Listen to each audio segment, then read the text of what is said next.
What's up, guys? As you can see, my recording setup has changed a little bit. It's not awesome, but I'm not going to let that stop me from bringing you the next episode of this chess puzzle adventure. So, with that being said, welcome to episode 38 of this chess puzzle adventure series starring Bobby Fischerman, Average Joe, and Peter Potzer. Previously, Peter Potzer and Average Joe had realized that Peter Potzer's rating has continued to go down as the magic berries are seemingly wearing off. Nevertheless, they continued their journey trying to find the dragon's lair. And as they were traveling on the road began to wind left and right, back and forth, and they began to lose their sense of direction. They didn't know what was north or south or east or west. And then they came to a fork in the road, and they had to make a decision which way to go. And as they were standing there trying to figure out which path to choose, a wolf popped up out of the forest and said, "Hey, are you trying to figure out which path to take?" He said, "Yes, we are. Can you help us?" He said, "Sure, I can help you with that. But first you have to solve my puzzle. But if you can't solve my puzzle, then I'm going to take one of you with me." Peter Potzer and Average Joe didn't really like the sound of that, but because they didn't know which way to go, they felt like they had no other choice. And they said, "Okay, we'll try to solve your puzzle." And with that, the wolf presented them the following position. All right, here's the position that the wolf presented to them. It's white to play and win the game. The pawns are going forward in this direction. Black's pawns are going this way. Before I say anything else, if you would like to pause, how does white win this position? Well, if you had a chance to look at that, this is an interesting position in that black has the rook, which normally is going to be much more powerful than a couple of pawns. However, because of how it's positioned, black kind of has a bit of a problem. The rook is in the corner, and white has these two pawns, which are very far advanced. And then, of course, we have the 3 against 3 over here, which we'll talk about why that's significant in just a second. So the only winning move in this position is the move king to b5. And basically, you're just defending your pawn so that the rook doesn't take it and escape. Because if the rook escapes, he can start, coming down here and hunting your pawns. It's over. Black's going to easily win, right? The rook is too powerful. But if you can keep it stuck in the corner, well, black doesn't really have anything to do. There's another interesting thing here is that if the king moves to c8, to try to, come over here and let the rook out, as soon as you go there, it's a fork. You simply play b7 and bam, black loses the rook and loses the game.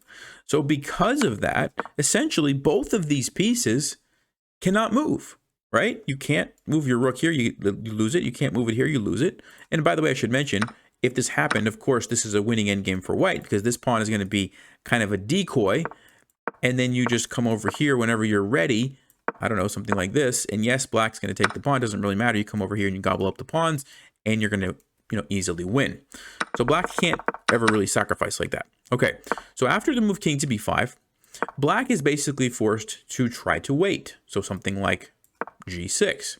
And now it's a question of what should you do next? If you had a chance to look at that, basically all you need to do is just kind of play the waiting game, right? Just play some pawn moves that allow you to kind of lock up the position, and you're going to put black in Zugzwang. So for example, something like h4 would do the trick, and then black might play h5. And there's a lot of ways that this could go. g3, f6, f4. And all you're trying to do is just kind of lock up the pawns, trade them off if you have to, right? Let's just say this, and now you have a way to win the game, white to play and win. If you had a chance to look at that, it's just simply moving your king over. And we have successfully put black in Zugzwang, where black doesn't want to move the rook, because anywhere you move the rook, you lose it. They don't want to move the king, because we already talked about it, the fork here, right? And white would win the rook that way. And of course, they don't want to move this pawn, or you simply take it. If you move this pawn, you simply take it. Now you have more pawns that are going down to become queens.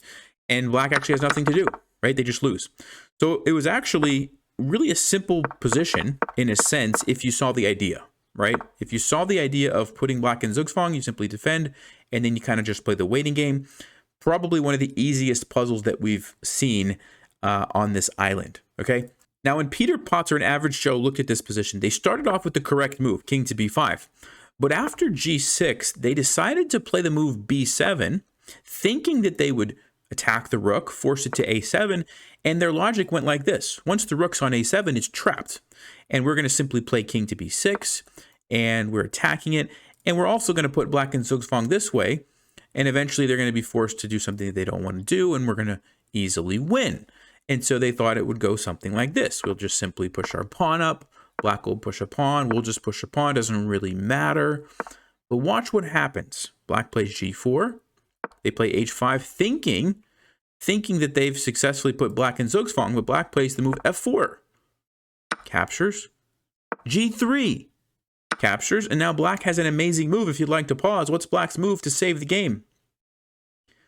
Well, if you had a chance to look at that, it's the move rook takes b7 with check. And of course, if you're white, you can't allow the rook to come into the game and start taking your pawn, so you have to take it. But when you do that, it's a stalemate. Black's king is trapped, the pawn can't move, and the game is a draw. So because of that, this idea of pushing b7 and moving your king up doesn't quite work. And unfortunately, Peter Potzer and Average Joe failed the puzzle because they went for this idea. The wolf said, "Ahaha, you failed my puzzle."